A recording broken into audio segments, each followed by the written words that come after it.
State के पूरे केंद्रीय कर्मचारी सब यहाँ पर कम से कम आज 2 लाख से ज्यादा भीड़ इधर हुई है। 8-10 साल पहले हमने ये भीड़ रामलीला में देखी थी। अब हम ये देख रहे हैं नजारा बाद में 10 साल के बाद ये देख रहे हैं। तो इसका मोदी सरकार को, केंद्र सरकार को सोचना पड़ेगा। इस रामलीला ग्राउंड के ये कहें कि सारे रिकॉर्ड कर्मचारियों की भीड़ ने तोड़ दिए हैं। और ये भीड़ भी साधारण भीड़ नहीं है, ये वो भीड़ है जो शिक्षित भीड़ है और ये प्रॉपर मोदी जी का वोट बैंक माना जाता है। ठीक है, तो अब 2024 में चुनाव नजदीक आ रहा है, अगर आपकी मांगे नहीं मानी जाती हैं तो आपका अगला स्टेप क्या होगा? नमस्कार भाई साहब, आपने मुझे बोलने का मौका दिया। सबसे पहले मैं आपको ये बताना चाहता हूँ सर, आपने भी थोड़ी देर पहले कहा था कि आरबीआई कहता है कि बाहर है। हमारे प्रधानमंत्री जी, माननीय प्रधानमंत्री ने अनेकों बार मंचों से कहा है कि हमने 80 करोड़ लोगों को राशन दिया।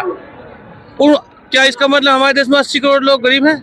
गरीबी की रेखा के नीचे रह रहे हैं, कम नीचे रहते हैं? इसका मतलब कि वो मान रहे हैं कि 135 करोड़ के देश में 80 करोड़ लोग तो गरीबी रेखा से नीचे रह रहे हैं, जबकि आंकड़े ये नहीं कहते। इसलिए इस बात को छोड़ देते हैं कि आरबीआई क्या कहता है। अब बात आती है कि हम लोगों की रणनीति क्या है। ये शिक्षक समाज यहाँ है, इस शिक्षक समाज को केवल भारत देश में छोड़ दें तो दुनिया के हर देश में सबसे ऊपर माना गया है। एक देश में राष्ट्र निर्माता, युग परिवर्तन करता अगर किसी को कहा गया है तो शिक्षक को कहा गया है।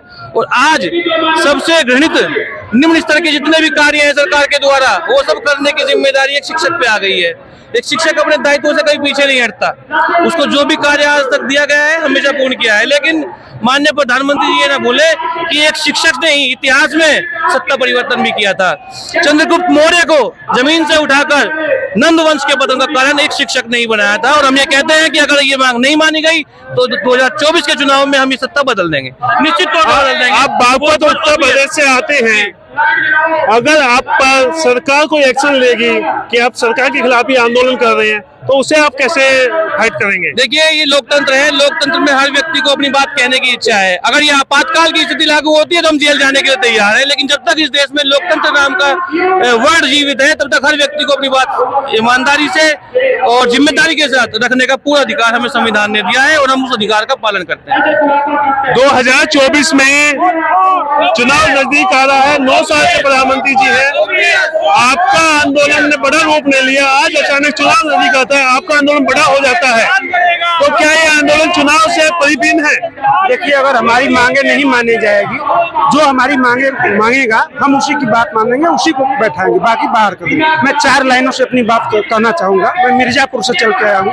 तब तक चली हमारी लड़ाई, अरे जब तक न मानी सरकार हो, कहे अटेवा दियो हमरी पेंशन, ई है बहमार अधिकार हो।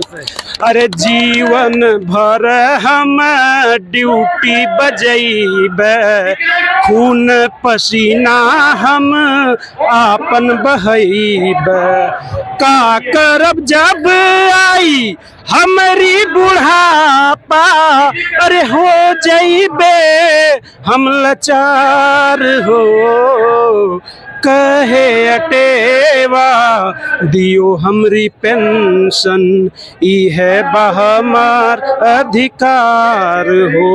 जय हुआ जय।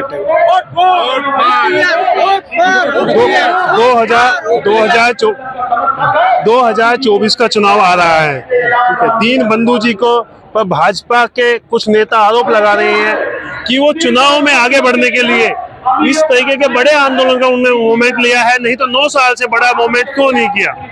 देखिए, मोदी सरकार जो है दूसरों पर झूठे आरोप लगाने में सबसे आगे है। अपने इतने बड़े घोटाले सब हुए हैं, अपने एक भी घोटाला जो है कि अभी देखिए पहलवान सड़क पर उतरे थे, महिला पहलवानों को उठा कर इन्होंने जो है कि पुरुष पुलिस जो है उठाकर जेल में डाली है।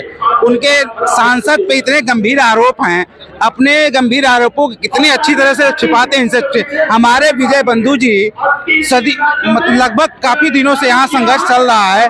न इनका जो आंदोलन है काफी शांतिपूर्ण ढंग से और बहुत ही सुचितापूर्ण ढंग से संचालन हो रहा है, लेकिन इस पे कोई आरोप लगाना ये मोदी सरकार की मतलब अगर आपकी मांगे नहीं मानी जाती हैं तो इस आंदोलन के बाद क्या रूप देखा है आप लोगों? अगर हमारी मांगे नहीं मानी जाती है तो आगे हम और बड़ा आंदोलन करेंगे करम जय, और जेल भी जाने को तैयार है करम जय, और ये लड़ाई है ही नहीं रुकेगी करम जय, बहुत आगे तक जाएगी। जब तक पुरानी पेंशन बहाल नहीं होगी, जब तक कर्मचारियों ने कसम खाई हुई है कि जब तक वो जो भी संघर्ष करना पड़ेगा, अगर जेल भी जाना पड़ेगा, जान भी देनी पड़ेगी, तो पीछे नहीं हटेंगे।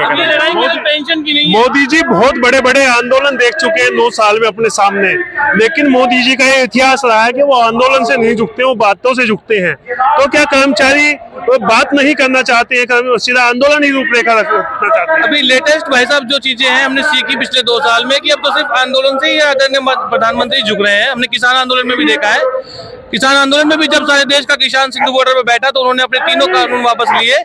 हम भी यही उम्मीद करते हैं, हमारे माननीय प्रधानमंत्री जी बड़े संवेदनशील हैं कि हम ये जो शिक्षक कर्मचारी पूरे देश का ये अपने बुढ़ापे की सहारा आपसे मांग रहा है।